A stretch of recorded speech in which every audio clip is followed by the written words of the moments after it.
بوحجرة مصطفى من أحد الورثة ديال الحاج أحمد بوحجرة 64 التيتر 64152 ومعايا مدام كليز من أحد الورثة ديال هذا العقار. وهذا النداء تنوجهوه لسيدنا الله ينصرو ويشافيه ويطولنا في عمره وينصر مولاي الحسن والأسرة العلوية. والنداء تا هو لجميع الناس المسؤولين ديال البلاد. واليوم بغيت نوجه واحد النداء المدير شركات العمران والمديرين الجداد اللي ولاو جداد، تنوجه لهم هذا النداء باش يعرفوا بلا ما هاد الناس راه كان عندنا محضر اتفاق باش يردوا لنا الارض ديالنا. وعندنا رفع اليد مع ليراك في عهد ليراك في 2000 ها هما كان عندنا، وكنوجهوا ليه هذا النداء باش يتدخل حتى هو في هذا الشيء هذا ويشوف هذا المشكل اللي كاين. وتنتمناو منهم باش يتصلوا بنا ولا يعيطوا لنا، وحنا موجودين نوجهوا لهم جميع الوثائق اللي هي كتثبت بلا ما الارض راها خاصها ترجع لينا.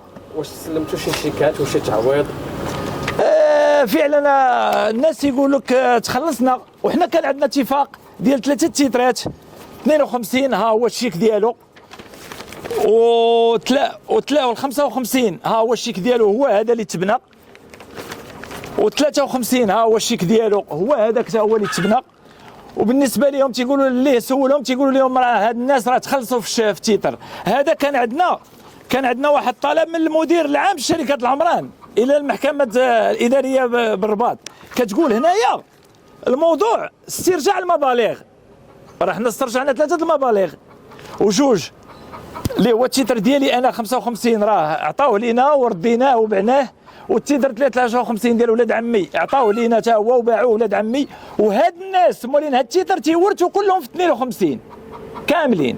ودابا كنوجهوا هذا النداء للمسؤولين باش يوصفوا الورثه لان هاد الورثه راه كاين اكثر من 50 وارث، لان داك الورثه الاولين كلهم ماتوا.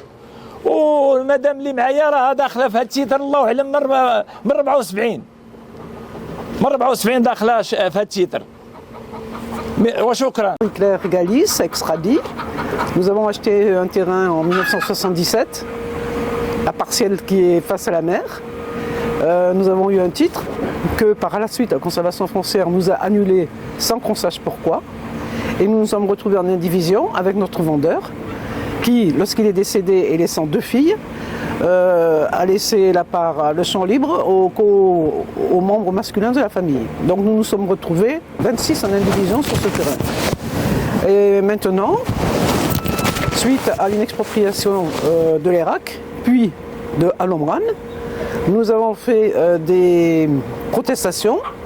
Suite à ces protestations, 3 terrains qui avaient été expropriés de la même façon pour, soi-disant, utilité de biens publics, pour reconstruire des logements pour bidonvillois, ont été 2 des terrains ont été restitués aux propriétaires. Et nous, on attend depuis 2011 qu'on nous restitue ce terrain. Al-Omran a signé une lettre de restitution qu'elle n'a pas honorée. Donc maintenant, Al-Omran fait des travaux sur ce terrain, alors que nous sommes en procès avec Al-Omran, qu'il est au tribunal, et on ne comprend pas comment il peut faire des travaux sur un terrain alors qu'on est au tribunal avec lui. Nous sommes passés à la cour de première instance, puis à la cour d'appel, et maintenant nous sommes en cour de cassation. Ça m'a fait plaisir et ça m'a donné un espoir quand j'ai vu que la cour de première instance et la cour d'appel nous restituaient le terrain, enfin étaient pour nous restituer le terrain. Mais quand on a vu que l'Irak, enfin Al-Omran, commençait les travaux sur le terrain, alors qu'on n'était pas encore passé à la cour de cassation, on a commencé à craindre pour le pour le résultat de ce jugement. On ne l'a pas encore, en ce qui nous concerne. Mais je sais qu'une partie de la famille qui a fait la même démarche a eu un avis négatif de la Cour de cassation. Donc ils repassent par la Cour de première instance. C'est pas normal. De toute façon, c'est pas normal que Al-Omran fasse des travaux alors que nous sommes en procès avec. Je crois que quand il y a quelque chose qui se passe au tribunal, tout est bloqué. Et là, c'est pas le cas. Pourquoi? Qu'est-ce que ça veut dire? Est-ce qu'ils sont sûrs du résultat? Il faut poser la question. Oui. Bah, maintenant, j'attends que la Cour de cassation nous donne raison. Parce que il y a cette lettre de restitution qui a été signée par Al-Omran en 2011 et qui n'est pas honorée. Donc il y a un problème. Normalement, la loi, c'est la loi. Si nous signent une lettre de restitution, ils doivent nous restituer le terrain. Pourquoi ils n'honorent pas leur signature? A priori, oui. A priori, oui. Je verrai ce que va dire la Cour de cassation. Bon, j'ai eu un précédent qui m'a fait penser à beaucoup de choses. En 97, on a fait un procès à l'Irak qui voulait nous exproprier et à la cour de première instance, ils nous avaient donné, effectivement, ils avaient confirmé l'expropriation, ils avaient donné 400 dirhams le mètre carré. On a fait appel, on est allé à la Cour suprême et 2 ans en 2000, la Cour suprême a statué 170 dirhams le mètre carré. Comment vous expliquez que l'expert de la Cour de première instance se soit trompé à ce point-là? Surtout qu'à l'époque, il valait à peu près 500 dirhams le mètre carré, le terrain. Donc 400 dirhams le mètre carré, c'était correct. 170 dirhams le mètre carré, c'était se moquer de nous. Comment se fait-il que la Cour suprême, qui est une instance très élevée, ait pu tomber à ce niveau-là? Évidemment, après la Cour suprême, on ne peut plus faire appel. Alors, mais à ce moment-là, l'Irak, en 2000, nous a restitué le terrain. Ils nous ont dit qu'après, pendant 8 ans, on n'en a plus entendu parler. Le directeur de l'Irak est devenu Al-Omran. Et en 2008, Al-Omran a fait jouer son droit d'expropriation. Nous, on ne savait pas qu'il fallait aller à la conservation foncière, faire valider la lettre de restitution de l'Irak. On ne l'avait pas fait. Al-Omran a joué là-dessus. Ben, comment demander non, je pense pas, parce que c'est une affaire marocaine, donc c'est purement marocain, c'est au Maroc de traiter le problème. Enfin, je pense pas que la France puisse avoir un droit de regard là-dessus. C'est des affaires strictement marocaines.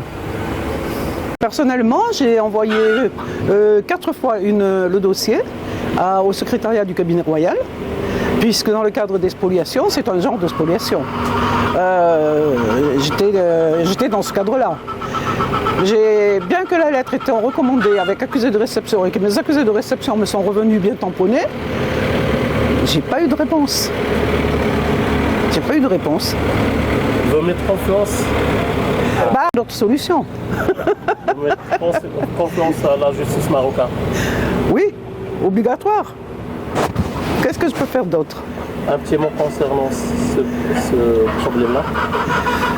Écoutez, moi ça fait depuis 1977 qu'on a acheté ce terrain et qu'on est coincé. Il y a eu un aménagement du territoire qui nous a bloqués. Après, il y a eu l'Irak qui a voulu nous racheter les terrains. On a refusé de vendre. Comme on refusait de vendre, ils nous ont expropriés. Après, c'est Al-Omran. Donc ça fait 50 ans que je me bats pour récupérer ce terrain. Qui, au départ déjà, nous a été enlevé puisqu'on nous a retiré le titre. Vous avez déjà vu ça? Qu'on annule un titre. Bon, il y a beaucoup de choses incompréhensibles dans ce dossier. Je reconnais qu'on a fait beaucoup d'erreurs de notre part, parce qu'on n'a pas fait les démarches qu'il fallait quand il le fallait. On ne le savait pas, parce qu'on était jeunes à l'époque, il y a 50 ans de ça. Et voilà, qu'est-ce que vous voulez que je fasse? Il ne me reste plus qu'à faire confiance à la justice. J'espère que Sa Majesté le Roi m'entendra. Merci. La copie du dossier adressé au cabinet royal. Là, il y a un résumé de la... En fait, les démarches à suivre pour récupérer le terrain. Là, il y a le plan cadastral. Là, il y a la demande de restitution signée par Al-Omran. Là, il y a le titre qu'on avait eu. On a voulu nous reprendre concernant ce terrain. Alors voilà, moi je suis solidaire de la famille évidemment, puisqu'on est en indivision, donc on fait tous partie du même titre, 64 152. Et Mustapha est un membre collatéral du vendeur, de notre vendeur, qui lui avait que 2 filles. Donc les 2 filles ont 60% de la totalité, et tous les collatéraux ont le reste. Plus et avec nous. Nous, on a une toute petite partie, parce qu'on n'a pas beaucoup d'argent, on a acheté une petite partie. Et maintenant, on fait partie de l'ensemble. Donc il y a 2 hectares, 3 en tout. Donc nous, on a 1000 hectares.